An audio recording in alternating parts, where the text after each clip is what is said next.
Berita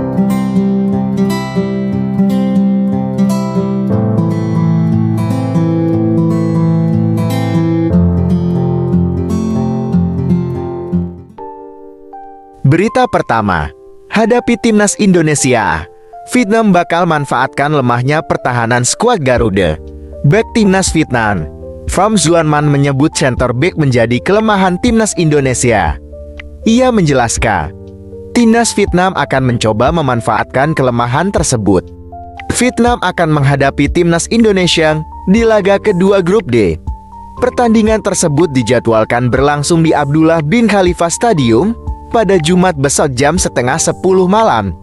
Kedua tim akan sama-sama mengeluarkan penampilan terbaiknya untuk bisa mendapatkan kemenangan sebab timnas Indonesia dan Vietnam mendapatkan kekalahan di laga pembuka Piala Asia tahun 2023. Sementara Pham Duan Man mengatakan, seluruh punggawa Vietnam hadir menyaksikan laga antara timnas Indonesia vs Irak.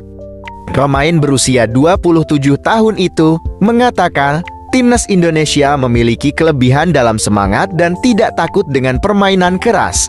Namun, Pham Duan Man menilai timnas Indonesia punya kelemahan dan Vietnam akan mencoba untuk memanfaatkan hal tersebut melalui pertandingan Indonesia terakhir. Saya juga menyadari melihat timnas Indonesia ini memiliki celah di center back. Kami akan menganalisis dan memanfaatkannya bersama-sama, kata pemain Vietnam tersebut.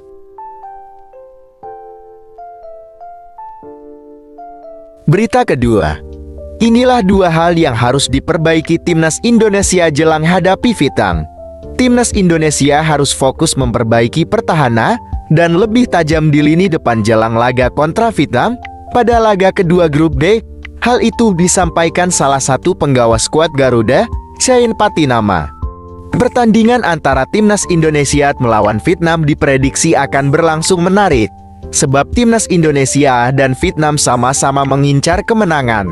Menghadapi Vietnam, timnas Indonesia mendapatkan tenaga baru untuk bisa mendapatkan kemenangan.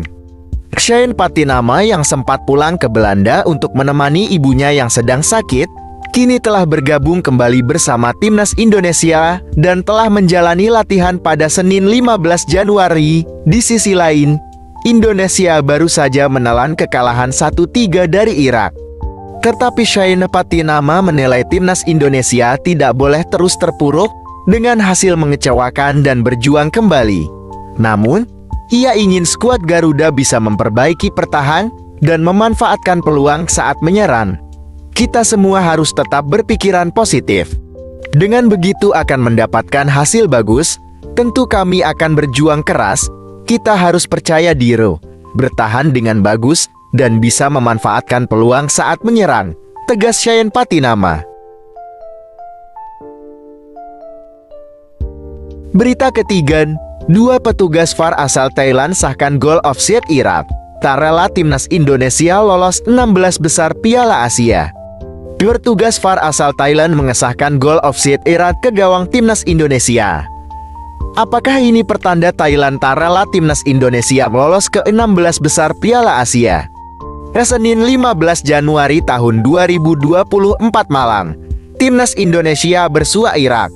Hasilnya, timnas Indonesia asuhan Shin Tae-yong kalah 1-3 dari Irak. Adapun gol kedua Irak atas timnas Indonesia menyulut kontroversi. Sebab, sebelum Osama Jabar Shafiq Rashid membobol gawang timnas Indonesia memanfaatkan bola rebound, penyerang Irak Mohamed Ali lebih dulu terjebak offside. Wasit asal Uzbekistan yang memimpin pertandingan sempat berkomunikasi dengan petugas VAR yang ada di studio. Namun, setelah dilakukan pengecekan, wasit mengesahkan gol tersebut. Padahal, terlihat jelas dalam siaran ulang, Mohamed Ali berada di posisi offside. Dalam laga semalam, ada 3 orang yang bekerja sebagai petugas VAR, 2 di antaranya wasit asal Thailand. Apakah mereka membawa sentimen rivalitas timnas Indonesia dan Thailand ke dalam laga semalam? Hanya mereka yang tahu jawabannya. Lantas bagaimana pendapat kalian? Coba beri komentar kalian di bawah video ini ya. Berita keempat, Top skor Liga 1 optimistis timnas Indonesia berbicara banyak di Piala Asia. Pemain Persija Jakarta, Gustavo Almeida, menyatakan optimistis timnas Indonesia dapat berprestasi pada Piala Asia, sebab apapun bisa terjadi di sepak bola. Almeida mengatakan dalam sepak bola terkadang bukan hanya hitung-hitungan di atas kertas saja, tetapi juga faktor keberuntungan. Ia yakin timnas Indonesia akan lebih baik dalam laga selanjutnya. Kita semua tahu bagaimana Maroko bisa mencapai semifinal di Piala Dunia tahun 2022. Mereka bisa menang melawan tim-tim besar. Kata Almeida, "Saya harap Indonesia selalu percaya untuk bisa menang setiap laga." Ucap striker asal Brasil itu, pencetak gol terbanyak sementara Liga 1 itu, mengatakan target timnas Indonesia memang babak 16 besar. Tetapi bukan tidak mungkin melaju lebih jauh. Terpenting, Asnawi Mangkualam dan kawan-kawan berjuang sepenuh hati dalam setiap laga. Saya yakin kemungkinan untuk lolos hingga final selalu ada bagi mereka, tegas Gustavo Almeida. Berita kelima, timnas Indonesia jadi yang termuda di Piala Asia. Shin Tae-yong susun masa depan dan janji dari Ketua PSSI, timnas Indonesia menjadi tim dengan rataan usia termuda, hal yang masuk akal jika melihat target Shin Tae-yong. Timnas Indonesia memiliki rataan usia 24 tahun. Paling muda di antara semua kontestan Piala Asia.